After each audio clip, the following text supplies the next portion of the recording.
Hello, good morning छात्रों। RK PG science college Kalawad Jaipur की online classes में आपका हार्दिक स्वागत है बच्चों। साथियों, जैसा कि हमने पिछले वीडियोज में कहानी चयनिका से जिसमें 9 कहानियां थी, उसमें से आपको 8वें नंबर की कहानी, तो 7 कहानी आपको कंप्लीट करवा दी गई है। जिसके मोस्ट क्वेश्चन थे वो आपको पिछले वीडियोज में देखने को मिल जाएंगे। और अभी हम आपको कहानी नंबर 8 उसका पहला क्वेश्चन हमने करवा दिया है। कहानी का मोस्ट पार्ट जो होता है, मूल भावना, उसके पात्र और कहानी किस चीज़ से संबंधित है, ये चीज़ें हमने पिछले वीडियो में डिस्कस कर ली हैं, अध्ययन करवा दिया है। साथियों, अब हम आपको ले चलते हैं दूसरे क्वेश्चन की ओर। तो सबसे पहले आप समझ लें कि कहानी का नाम है दाजी। दाजी का मतलब बड़ा भाई। साथियों, ये जो कहानी है, दाजी नाम की जो कहानी है, इसके लेखक हैं शेखर जोशी। साथियों, इस कहानी में पहाड़ी जीवन की गरीबी और समाज में समाई वर्ग भेद की स्थिति का जीवन चित्र प्रस्तुत किया गया है। पहाड़ी जीवन जिन लोगों का होता है साथियों, वो बहुत ज़्यादा गरीब रहते हैं। उनका खान पान, पालन पोषण करना बहुत कठिन हो जाता है। वो अपने जीवन में ज़्यादा आगे नहीं बढ़ पाते हैं, अपने जीवन में बहुत सारी कठिनाइयाँ झेलते रहते हैं। इसलिए उस पहाड़ी जीवन की जो गरीबी और समाज में व्याप्त वर्ग भेद की जो स्थिति, उन दोनों ही चीज़ों का जीवंत चित्रण प्रस्तुत किया गया है इस कहानी में। तो बच्चों, आगे हम देख पाएंगे, जैसा कि पहला क्वेश्चन आपका कंप्लीट हो चुका है। अब है आपका दूसरा क्वेश्चन। दूसरा क्वेश्चन है, दाजी कहानी के मदन एक बालक है जो मुख्य पात्र है। मदन की चारित्रिक विशेषताओं को सौदार स्पष्ट कीजिए। तो सबसे पहले हम चलेंगे परिचयात्मक भूमिका की ओर। तो परिचयात्मक भूमिका का अध्ययन करवाएंगे आपको, आप देखेंगे आगे। साथियों, परिचयात्मक भूमिका में जो मदन है ये मुख्य पात्र है और इसका जो गांव है वो है डोट्या लागो। तो बच्चों, आगे हम आपको बताते हैं, दाजू कहानी का मुख्य पात्र जो मदन है और वह पहाड़ी क्षेत्र के डोट्या लागो गांव का रहने वाला है। प्रवासी होने के कारण वह शहर के एक छोटे से कैफे में बैरे के पद पर कार्यरत है। बैरा समझते हैं आप, जो वहाँ पर कॉफ़ी और चाय कस्टमरों को देता है, उसको बैरा कहते हैं। तो छोटा सा कैफे है, कैफे में वो एक छोटे से शहर में आके एक कैफे की दुकान पर बैरे का काम करने लग जाता है। और मदन, तो बच्चों, बैरे की दुकान पर कार्यरत है। वह अपना काम पूरी ईमानदारी और फुर्ती के साथ निभाता है। उसके कार्य और व्यवहार से कैफे में आने वाले प्राय सभी ग्राहक प्रभावित होते हैं। बच्चों, वह ग्राहकों का पूरी विनम्रता के साथ स्वागत करता है और उनके आदेश की पूर्ति की तीव्र गति से ही पालना करता है। साथियों, उसी का चरित्र कहानी को गति और शक्ति प्रदान करता है, मदन का चरित्र। तो अब हम चलेंगे आगे, मदन का चरित्र चित्रण। साथियों, मदन के चरित्र चित्रण में बताएंगे आपको मदन कैसा था और क्या क्या इसके चरित्र की विशेषताएं हैं। तो आप आगे देखेंगे, जैसा कि मदन को कथानायक बनाकर शेखर जोशी, जो हमारे लेखक है कहानी के, इन्होंने अपने उद्देश्य की पूर्ति करने का प्रयास किया है। बच्चों, प्रारंभ से अंत तक कहानी मदन के इर्द गिर्द घूमती रहती है। पूरा कहानी का घटनाक्रम मदन के ही इर्द गिर्द घूमता है। तो साथियों, ये कहानी देखा जाए तो उसकी चारित्रिक विशेषताओं के आधार पर इस कहानी के शीर्षक को स्पष्ट किया गया है। तो अब हम ले चलते हैं आपको पहले पॉइंट पर, आकर्षक व्यक्तित्व से पूरित। आकर्षक व्यक्तित्व से पूरित देखेंगे आप आगे।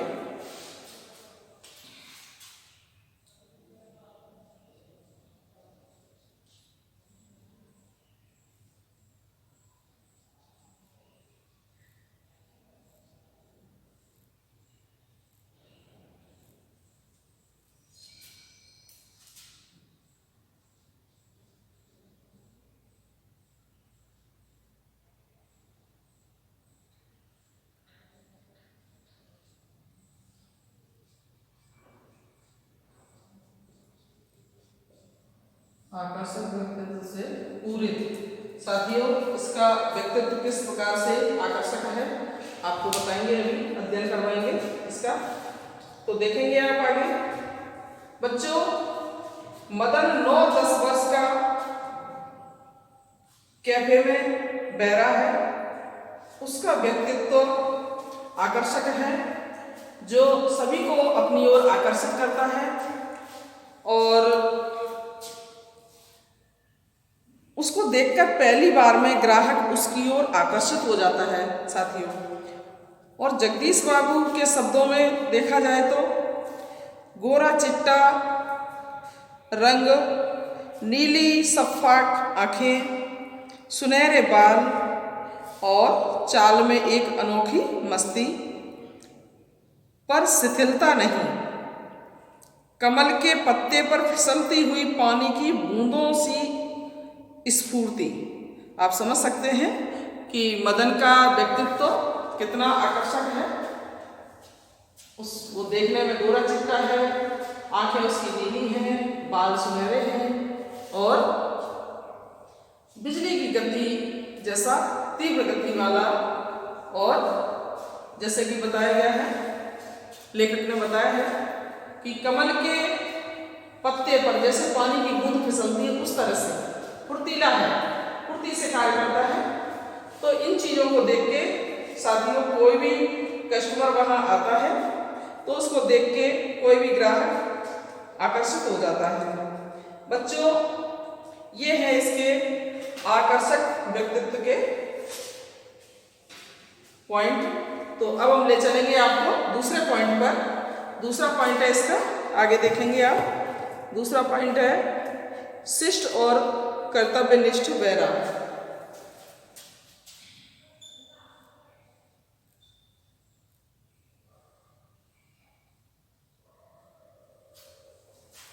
शिष्ट और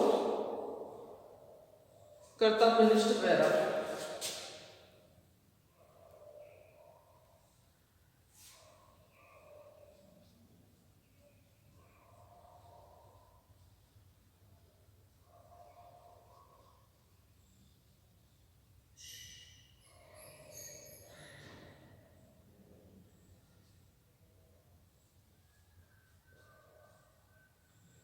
किस प्रकार से बच्चों ये शिष्ट और कर्तव्यनिष्ठ है, तो वो बताया जा रहा है। इसके व्यक्तित्व की ये भी एक विशेषता है चरित्र की, आप आगे देखेंगे।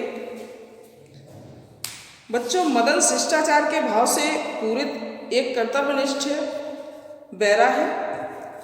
जब अजनबी जगदीश बाबू कैफे में जाकर एक कोने की कुर्सी पर बैठते हैं, तब वह अपने काम के अनुसार उनके सामने नम्रता का प्रदर्शन करने के लिए थोड़ा सा झुककर मुस्कुरा देता है। साथियों, ये मुस्कुराना ही ग्राहकों पर बिजली गिराता है। साथियों, इतना ही नहीं, बिना बोले ऑर्डर पाकर एक बार फिर मुस्कुराता है और कर्तव्य निष्ठा की दृष्टि से पलक मारते ही चाय लेकर उपस्थित हो जाता है। बच्चों, इससे स्पष्ट होता है कि मदन जो एक बालक है, एक शिष्ट और कर्तव्यनिष्ठ बहरा है। तो उसकी शिष्टता को देख करके हर कस्टमर यानी हर ग्राहक उसकी ओर आकर्षित हो जाता है। साथियों, अब हम चलेंगे तीसरे पॉइंट पर, संकोची स्वभाव से युक्त। वो नेचर से संकोची है, तो संकोची स्वभाव से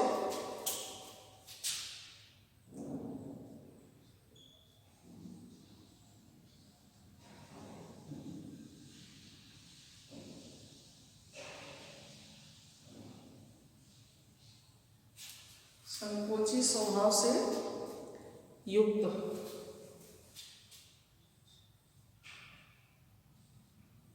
तीसरा पॉइंट है आपका संकोची स्वभाव से युक्त। साथियों, मदन किस प्रकार से संकोची स्वभाव का है देखेंगे आगे।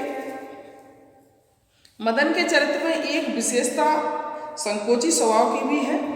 वह संकोची स्वभाव से पूरित है। बच्चों, जगदीश बाबू के पूछने पर वह अपना नाम तो सीधे सीधे बता देता है, लेकिन पता बताने में संकोच ही बरतता है। एड्रेस जब पूछा गया तो वो पता बताने में थोड़ा संकोच कर रहा था, क्योंकि उदाहरण के तौर पर आप देख सकते हैं, पहाड़ का हूँ बाबूजी। क्या बोला उसने? पहाड़ का हूँ बाबूजी। पहाड़ तो सैकड़ों हैं, आबू, दार्जिलिंग, मंसूरी, शिमला, अल्मोड़ा। तुम्हारा गांव किस का पहाड़ में है? जगदीश बाबू ने क्वेश्चन किया कि पहाड़ तो बहुत सारे हैं, लेकिन तुम्हारा जो गांव है वो किस पहाड़ में है, ये बताएं हमें। तो साथियों, ऐसा सुन के आगे वो बोलता है, इस बार शायद उसे पहाड़ और जिले का भेद मालूम हो गया, उसे पता नहीं था। मुस्कुराकर बोला, अल्मोड़ा साहब, अल्मोड़ा। अल्मोड़ा में कौन सा गांव? जगदीश बाबू ने क्वेश्चन किया। इस प्रश्न ने उसे संकोच में डाल दिया।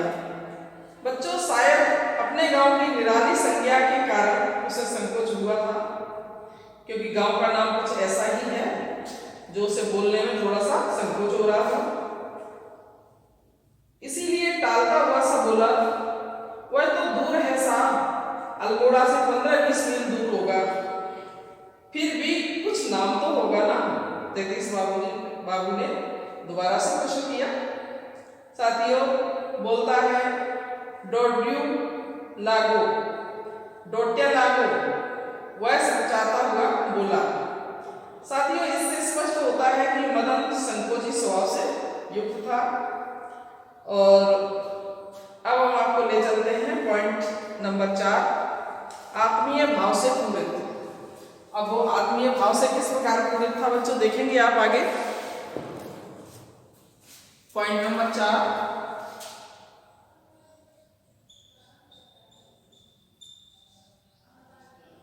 आत्मीय भाव से पूरित।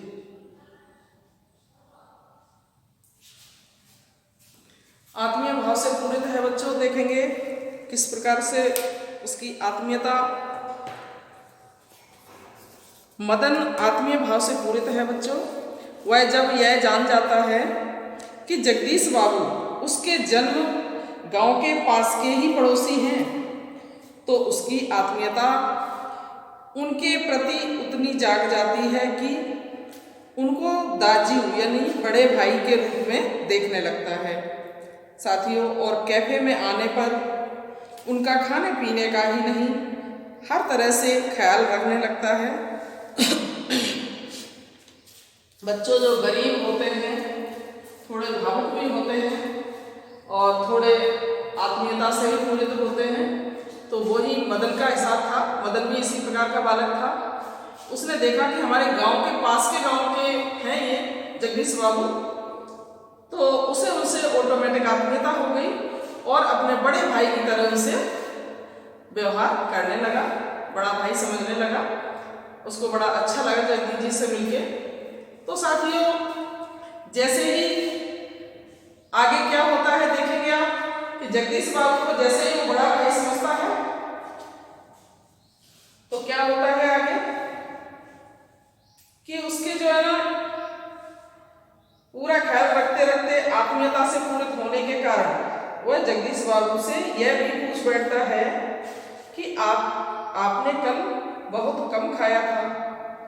यह अपनत्व भाव से भरकर कैफे में ऑर्डर लेकर भी आते जाते उनसे पूछता रहता था, दाजू कोई चीज यानी और कुछ चाहिए क्या। इस तरह से वो आत्मीय भाव से पूरित था और उनको जगदीश बाबू को अपना समझ के ही वो इस प्रकार के क्वेश्चन करता था। तो साथियों, अब 5वां पॉइंट आपका है भावुक बालक। तो भावुक किस प्रकार से था देखेंगे आप आगे, और किस प्रकार से वो भावुक था। 5वां पॉइंट है आपका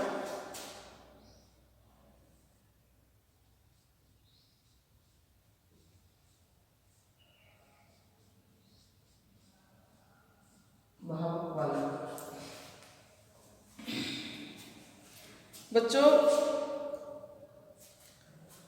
मदन अपनी भाव भावना के कारण ही इतना भावुक था कि जब उसने देखा कि जगदीश बाबू उसके बड़े भाई जैसे हैं, तो वो जो है ना उनके प्रति आत्मीयता से पूरित था, और वह भावुक बालक भी था।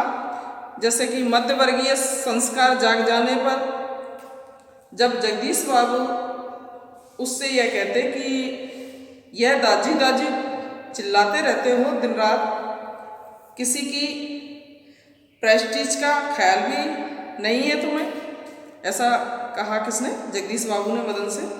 उसकी भावुकता जाग उठती है, उसे उनकी बात से गहरा आघात लग जाता है।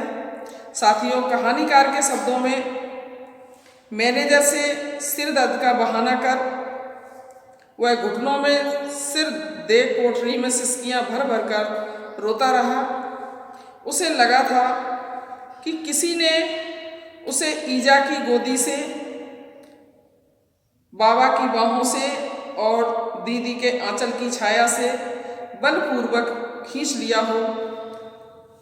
साथियों, वो बहुत ही भावुक था। उसे बहुत बुरा लगा जब उसने कहा, क्या दाजी दाजी चिल्लाते रहते हो, दूसरे की प्रेस्टीज का ख्याल ही नहीं है तुम्हें। यहाँ क्या साथियों, वर्ग भेद आ गया। जैसा कि मैंने आपको बताया था, गरीबी और समाज में वर्ग भेद की स्थिति। तो बच्चों, वो तो गरीब था बेचारा, लेकिन जो वर्ग भेद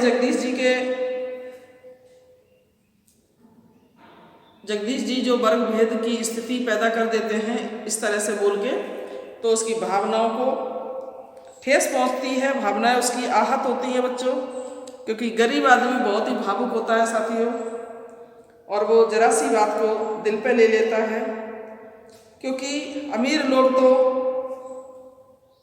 रिश्ता बनाने में और तोड़ने में जरा सा ही वक्त नहीं लगाते, उनके लिए ये सब मजाक होता है, ये सब ऐसी ही बातें होती हैं। लेकिन गरीब के लिए एक रिश्ता, नाता, भावुकता और आत्मीयता ही सब कुछ होता है। साथियों, मदन को बहुत ही बुरा लगा और वो काफ़ी देर तक वहाँ बैठा बैठा रोता रहा। आगे आपको ले चलते हैं। लगी ठेस से पूरित मन वाला, 6वां पॉइंट है आपका।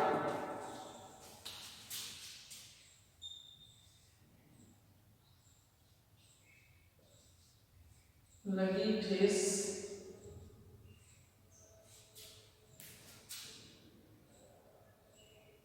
से पूरित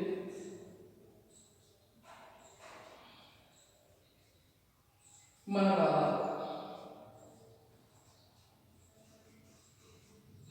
ये 6वां पॉइंट है आपका। बच्चों, उसको ठेस जो लगी, उसका मन किस प्रकार उस ठेस से पूरित हो गया, किस तरह से भर गया, देखेंगे आप आगे। साथियों, जगदीश बाबू की बात सुनकर मदन के मन में ठेस लग गई और उसका एकाएक विवेक जाग गया, बुद्धि उसकी जाग गई कि वास्तव में हमने जिसको बड़ा भाई समझा था उसके लिए तो हमारी भावना का कोई मोल ही नहीं है। वो तो मुझे इस तरह से झड़क दिया जैसे मैं कुछ हूँ ही नहीं उसके लिए। तो उसने देखा जैसे ही वह जो है ना, परिणाम स्वरूप होता क्या है कि वह कैफे में पूर्व की भांति ही काम करने लगा जैसे पहले करता था। क्योंकि लाइन प्रोफेशनल होती है, वहाँ अपनत्व की कोई जगह ही नहीं होती है साथियों। लेकिन भावुक लोग हैं, कभी कभी भावनाओं से ग्रस्त होकर के किसी भी गैर को अपना मान लेते हैं। लेकिन जब वो गैर व्यक्ति इस तरह से उसको वर्ग भेद की स्थिति पैदा कर देता है तो बहुत ही उसको आघात पहुंचता है बच्चों। उसने जगदीश बाबू से कुछ दूरी बनाने के लिए उनके बुलाने पर वह नहीं आया। दूसरी बार बुलाने पर वह आया, लेकिन पूर्व की भांति न दाजी बोला और न उसके मुख पर मुस्कान दिखाई दी। चुप खड़ा रहकर जगदीश बाबू का ऑर्डर सुना और लाया साहब कहकर चल दिया। इससे स्पष्ट होता है कि जगदीश बाबू के व्यवहार से उसके मन को ठेस पहुंची थी, क्योंकि वो वापस लाया साहब यानी साहब समझता है उसको, और भाई का जो रिश्ता उसकी आत्मीयता से, उसकी आत्मा से जो जुड़ गया था, उस रिश्ते को उसने, जगदीश बाबू ने वर्ग भेद करके खत्म कर दिया। तो साथियों आगे देखेंगे आप, आवेश पूरित मन वाला, 7वां पॉइंट है आपका।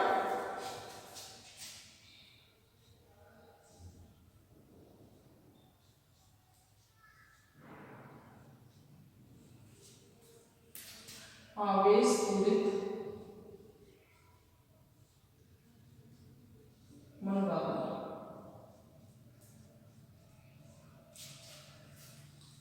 बच्चों आगे देखेंगे कि इसको किस प्रकार से आवेश आ जाता था। जगदीश बाबू के साथी जो थे हेमंत, जो हमने पिछले वीडियोज में आपको बताया है कि यहाँ पर 3 ही पात्र हैं। एक तो मुख्य पात्र है मदन, और दूसरा अन्य पात्रों में जगदीश बाबू और जगदीश बाबू के मित्र हेमंत। तो ये 3 ही पात्र हैं पूरी कहानी में, जिनका हमने आपको पिछले वीडियो में चर्चा करवा दी है, आपको समझा दिया है। और आगे जो है ना, आपको 7वें पॉइंट का अध्ययन करवाते हैं। जगदीश बाबू के साथी जो थे हेमंत, उसके द्वारा जब उससे नाम पता आदि के बारे में पूछा गया तो वह कुछ भी नहीं बोला। कौन? मदन। साथियों दोबारा पूछे जाने पर उसने यही कहा, बॉय कहते हैं साहब, मुझे बॉय कहते हैं। इतना कहकर वह मुड़ गया। उस समय आवेश से उसका चेहरा लाल हो गया था। इससे स्पष्ट होता है कि आत्मीयता की भूल से चोट खाकर वह आवेश पूरित मन वाला हो गया था। उसे कोई अपनत्व से देखता, उसे मन में बहुत गुस्सा आता था, आवेश आता था, क्योंकि उसका दिल तोड़ा था किसने? जगदीश बाबू ने। तो साथियों बालक बहुत ही आवेश मन वाला था और बहुत ही भावुक था। अब हम चलेंगे निष्कर्ष की ओर। क्वेश्चन का निष्कर्ष देखेंगे आप।